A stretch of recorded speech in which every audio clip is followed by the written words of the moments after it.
Hi, I'm Sally Rippon. I'm a children's author and the Australian Children's Laureate for 2024 and 2025. And I'm lucky enough to be joined today by Greg Dryce, who is an author, illustrator, musician, ambassador for the ILF, and also on the ACLF board. We're really excited to talk to you about some of the things that I think we're both passionate about, which is how we get those kids who may most struggle to access reading. And we have some overlap and some differences. But perhaps you'd like to start, Greg. Who are the kind of kids that you want to catch as you're traveling around the country, and how do you go about this? Yeah, I'm probably like you, Sally, in the fact that I think about myself as a reader and go all the way back to my childhood, and for a long time there, I would never have guessed that I'd be a part of the book industry. If you went back in time and saw the little version of me, I'd never met an author or an illustrator or anyone like that. I'm from a little country town called St. George in southwest Queensland, and we felt really remote from many things like that. So I really love traveling anywhere really, but I do have a soft spot for regional centres and regional and remote areas. I probably get super excited when I know that I'm the first time kids have met an author, or but I love it just as much in the city centres, having fun with my audiences all around the country. But I think the biggest thing is that I always look back to me as a child and think how books, when they got to me, when they really, opened doors to a whole new chapter of the wonder of books. So amazing. And did you grow up with oral storytelling as well? I know my dad used to sit on the end of my bed and make up stories for us every night, and they were weird and wonderful stories. But I think for me, what that gave me as a reader and then eventually a writer was the idea that stories actually come from a person. They're not just necessarily something you find in a book. Yeah, beautiful. Yeah, I love my time on the riverbank out west with fires going and people having a yarn, as you call it, around a campfire and telling great stories. Which probably the earliest things in one of my, actually, as I normally tell the kids, my first genre. Not that I knew what that word meant when I was a kid, but my first genre was definitely comedy. Any book that had anything gross in it and things like that, I was intrigued. I'm like, did that book just say art? So in my early years, that was it. You started reeling me in there. But then I think it really all changed when I was in grade two, and in term one we studied fairy tales, and I wasn't really a fan, but I knew lots of the people in the class were. And I'm the youngest of 8 kids, so I knew that my 7 big brothers and sisters were all dibber-dobbers. So if I ever got in trouble, they'd tell mum and dad, right? So I always sat there politely and I listened to those fairy tales and I did what I was meant to do.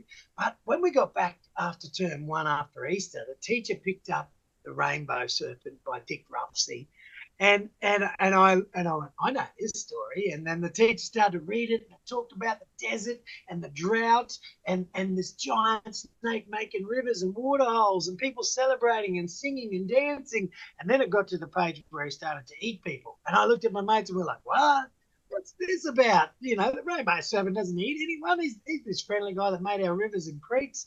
And then I went home going, what's the go here? And probably for the first time, me thinking about it in the big picture too, I realised that Aboriginal communities all around Australia have their own cultures and their own languages and their own stories.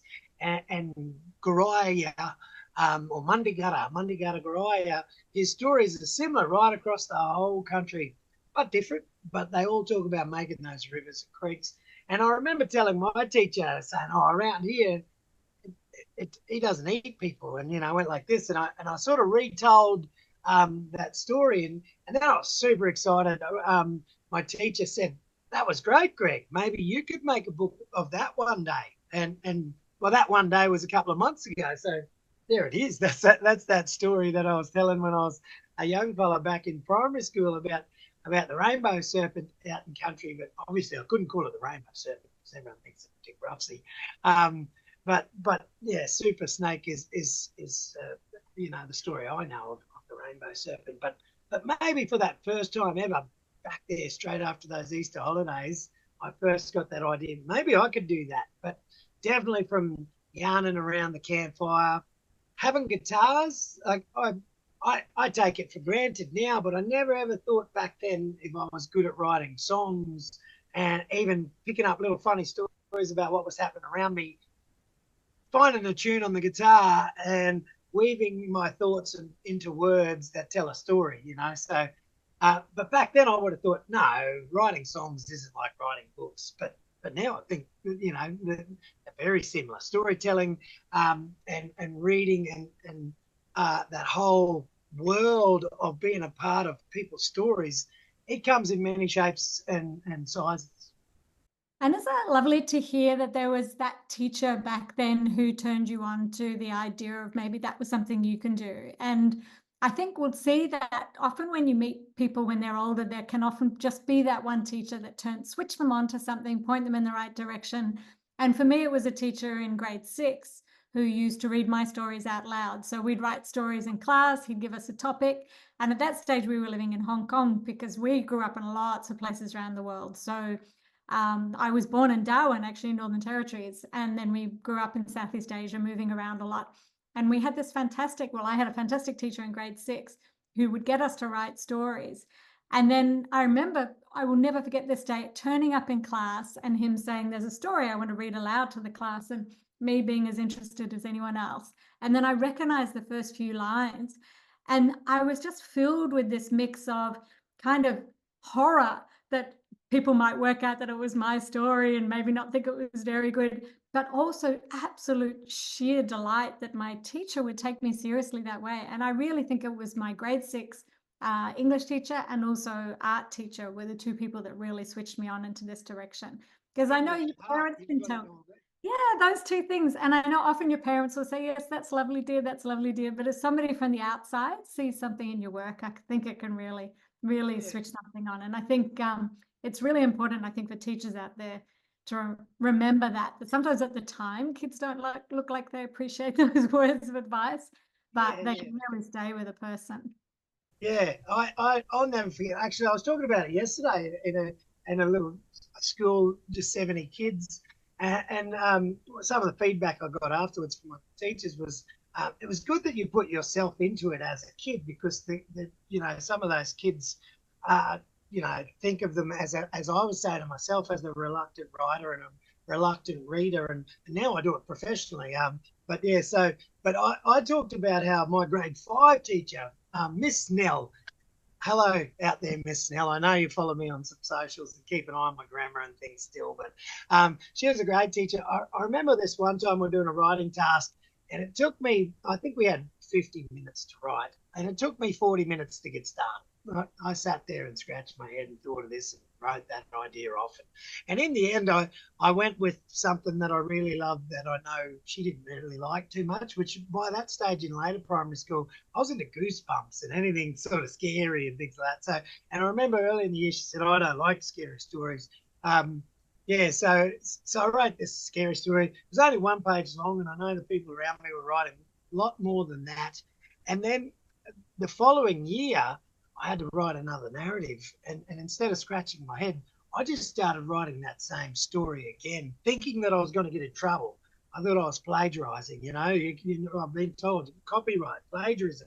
You can't copy other stories. So I rewrote my own story again, and I had the same teacher again, and she praised me. She told me back then that writing a first draft's the easy part. The real challenge in writing is called editing. It's where you take your work and you work at it and you make it better. So she said, good job.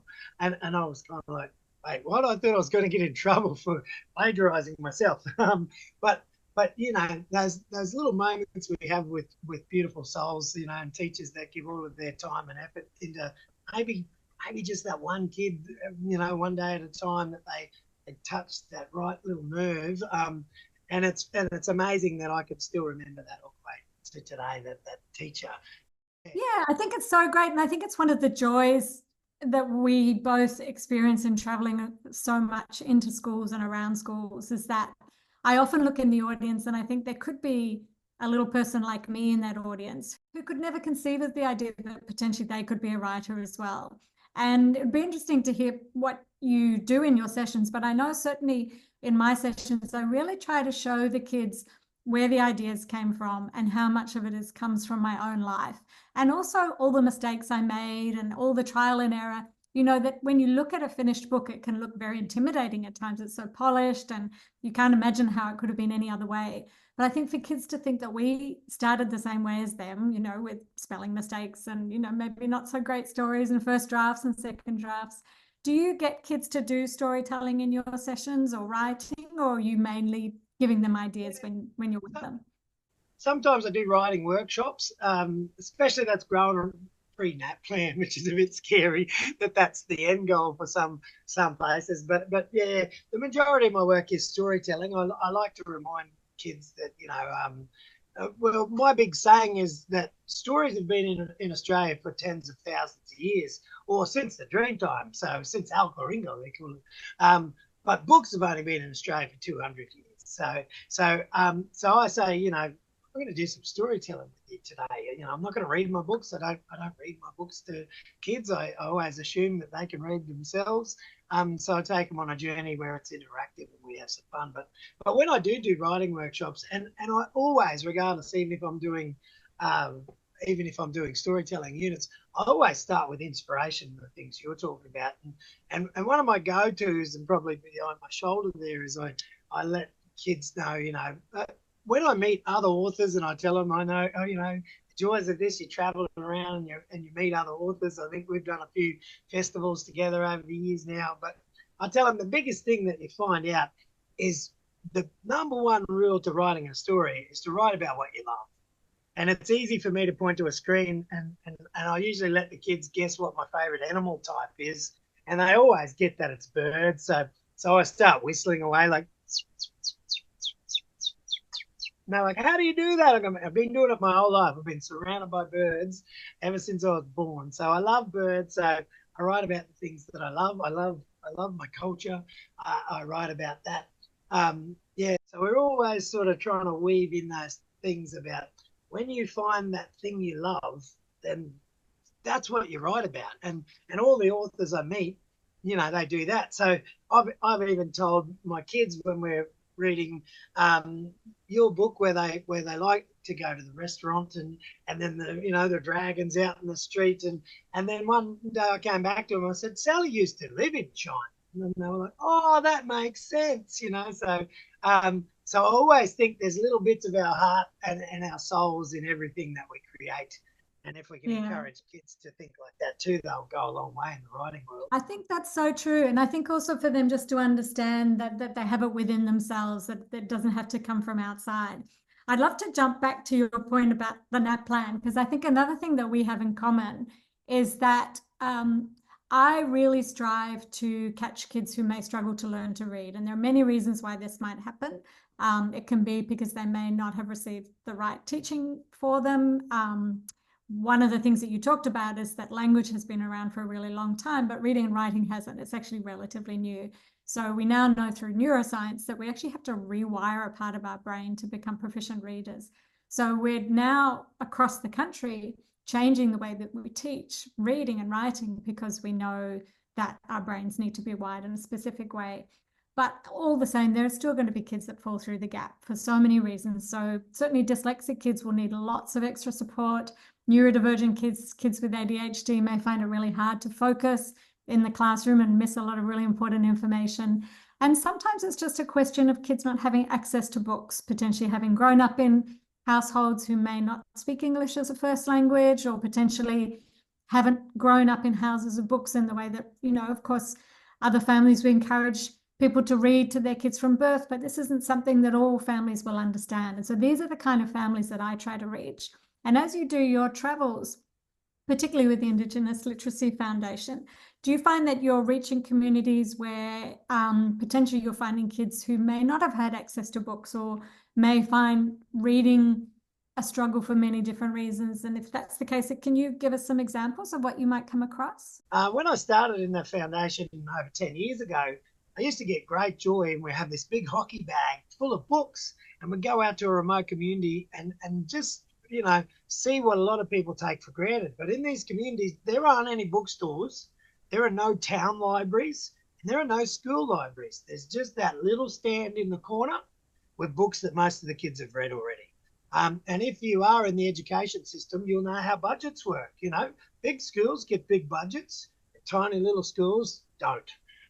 So these guys, and especially when you think of it in the remote side of things, if you're thinking of ordering a book, and once again, what we take for granted, you buy that $20 book and you pay the $7 postage.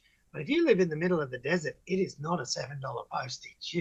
It is a courier or a plane flight out there, and then the book dream just got shelved because it's just unaffordable. So we used to get in these little rickety old planes or big four-wheel drive tours and go to these communities and have a little tote bag, and we'd set up a mock library while people like myself are entertaining the kids and having some fun. And then they get their little bag and they get to go in and pick 2 books that they can keep. You can take these home with your family and things like that. And it was so beautiful. It was so heartwarming. And it just, I was hooked. I'm in, this is me. I love this. If you're doing well in life, then you give. But as we got out to these communities, and especially with talking to the elders and things, we realized that, language is the key. These kids, English for some communities is their 4th language. So one of the communities I remember going to, and these kids were at the Sydney Opera House launching their new book on Wednesday. And so the community is called Junjunjara, and it's in Spinifex country in Western Australia. It's in the desert, but it was once a part of the ocean. So I remember going out there with the kids, and we could pick up rocks with starfish fossils in the rocks, so it's amazing to think that, where they're living was once a part of the ocean, many, many years back in their dreaming. So to see these guys come to Sydney Opera House and launch their book, which Andy Griffith and I helped launch, called Where's My Dog? Where Andy and I started to goof around because we were meant to look after the dog, Jumpy, before the launch, and we lost him. So Andy and I carried on with our antics and had a bit of fun in making a wanted poster to find him. But it was beautiful just to see these little kids from the desert, because now they've done it more than once. So I forget the exact year, but if I can jump over here really quickly, this book over here called I Opened the Door, I made with Judy Watson, excuse the back of me, and Anne James. We went out as a part of the team, and we had a Spinifex writing camp where kids from 3 different Aboriginal communities all come to Junjunjara, plus some girls from a private school in Melbourne. So in the back there, it gives you a bit of a location guide. But here's Junjun. So we had one group of kids here from Furbank Grammar come across to join to see what life is like outside of Melbourne, right? Which is a spin out. And then these 4 Indigenous communities, we all came together and made this book. And I was facilitating the writing workshop all about imagination. Books can take you anywhere. A book is your chance to really open the door to your imagination and go anywhere. And it was beautiful to see, once again, the things that a lot of people on the East Coast might take for granted. But there were common themes as we started in Junjunjara, and we went through this little door at the bottom of a tree, and the kids got, taken off to different places. But some of the common themes were volcanoes, because they don't have them in the desert. The desert is flat. And cats. They definitely don't have any cats out there, because I think the population is about 5 dogs per 1 person out in that community. So all these things from there. Oh, and helicopters. Helicopters really came up. But once again, have a look at here. Sharks. They've never seen sharks before. They're from the desert, Crocodiles. Well, they're from the top of Australia, and these guys live towards the bottom half of Australia. But helicopters was a big theme in there. But these kids, after that, became published, and this idea of these books. Here's some of the kids there in the back there. The idea that these books as you touched on before, by some foreign creation, not a person. These guys are in books, So here we are at the Opera House on Wednesday launching their next book that they can take back to the community, and every kid in that whole community is going to have a copy of that book. So It's so great. yeah, so they're growing up, that next generation growing up not only with a book, but with a book that is straight from the heart. It means Yeah. something. This is made in our community for our community. It's really important, and I think even just for Indigenous kids to see that that's also something they can do. Because I know certainly when I first started out as a writer, it was really rare to find books about Australian history, one that featured Indigenous kids or First Nations families, but also written by First Nations people as well. And that certainly changed in the 25 years I've been working in publishing, just seeing that not only are there more small publishing houses that are primarily Indigenous run, but also more and more Indigenous creators who are writing books in language with traditional ways of illustrating them. The book that you referred to that you were talking about with your kids is the companion book to the very first book I had written and illustrated called Speak Chinese Fun Fun. And just as you said, you often encourage kids to write things that matter to them or things that are their own experiences. For me, I arrived back in Australia after having lived in China for so many years, and I was tutoring Chinese Australian kids. This is back in 1995. And I couldn't see any books that reflected the lives of the kids who I was tutoring. And so that's why I started to write books about the experience of growing up Chinese and Australian. And now there are so many Chinese Australian writers. There are writers from all different backgrounds and nationalities. So it's just great to see how much this has flourished. And it's really important that kids see themselves reflected, and it doesn't matter whether it's culturally, or I also work with a wonderful musician and storyteller and writer, Eliza Hull, and she grew up living with a disability and used a wheelchair when she was young, and she never saw herself reflected anywhere in any of the things that she watched on TV or any of the books she read. So she and I are doing books together, even just to show representation of disability in the community. And I think the more that we can create books for kids where all children can see themselves reflected, the more incentive that will give them to want to read and potentially to tell their stories too. Yeah, and I love that in your books too, and many others, because I think when the literacy world really took a heart to showing for representation of minority groups, unfortunately, those early ones were very tokenistic. It'd be the same with a kid in a wheelchair. They were there, and that Aboriginal kid, they always had a boomerang. They weren't really a character. They were there.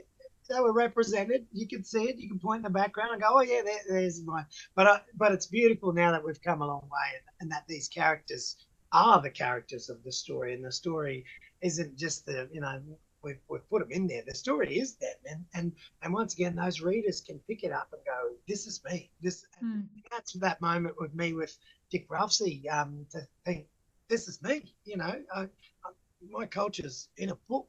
It's so important. And I think publishers, to their credit, are really actively looking for own voice stories as well. And I think, we talk a lot about the downsides of social media, but one of the upsides is that it gives a platform to people who may not have had a voice before. And so, for example, when I was researching my book, Wild Things, which is about children with neurodivergency and how school can be such a struggle for them, I was able to follow a lot of people online who spoke very candidly about their experience of being neurodivergent.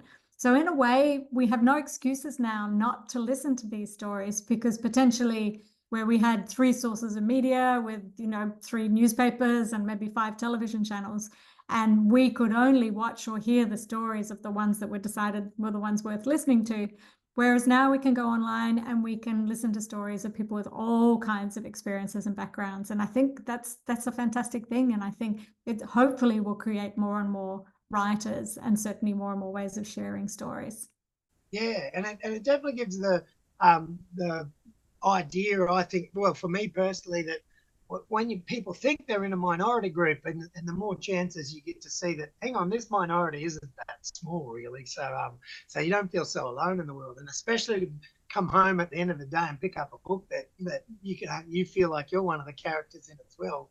Yeah, you've just got that heart and soul, you know. So beautiful. And just to wind up with, Greg, can you finish up and I would love to hear a story about a kid who you feel had a really interesting connection with you. So it could be anywhere around the country, it could be in regional area, remote community, it could be in the city. Can you give us an example of a really unusual connection that you've made that you feel like, oh yeah, I might have really impacted this kid's life in a way that before you'd arrived, you know, they never would have dreamed that this was something that they could see? I remember when I was out west the first time, and luckily for me, I hear it more regularly now. But the first time I heard it, you never forget that. But you know, first time when I finished the show and all the kids were leaving, and one kid stuck around behind, and then the teacher aide came back just to say, oh, you know, come on, we've got to go. And he said, oh, you know, very quietly said, I just want to talk to Greg, and sort of waited for the class to go, and then he said, oh, thank you. I said, oh, what, did you like that performance? He goes, no. Yeah, he goes, thank you, because I think I can do that. I think I can do what you do. And that's where I reminded him of, you know, we can keep that cycle going now too, because that's what it was for me when you know, I first saw the Rainbow Serpent and followed that up with Tiddly the Frog, you know, which is from my culture. And I thought, you know, there's one little moments you get. So every time I have a kid saying, you know, thank you, I think you've just given me an idea. And to think that you could be creating something that makes a child feel better about themselves or helps themselves feel seen, it feels like, you know, such a great thing to be doing. And I think, you know I can tell every time I've worked with you and in the interview, you know, how much you love your work and how exciting and enthusiastic it is. And that's how I feel as well. And I think, you know, that we really are so lucky to have this work where we feel like we can give back and potentially hook kids into reading, storytelling, listening to books if they're not big readers. You know, audiobooks are great. Graphic novels are fantastic for kids who may be daunted by big pages of text. But most importantly, for little kids to know, and big kids, that they can all be readers and that they can all have access to stories and tell their stories too. So I feel so lucky to be part of this. And it was just really great to chat with you about this today too, Greg. No, and obviously on behalf of all of us authors and illustrators, you know, big congratulations on being the laureate Thank for you. 2024 and 2025. Keep up the great work you're doing, and can't wait to see what comes next. Let's keep touching the hearts and the minds of all of those readers out there. Beautiful. Thanks, Greg. And hopefully I'll run into you in person really soon. Bye.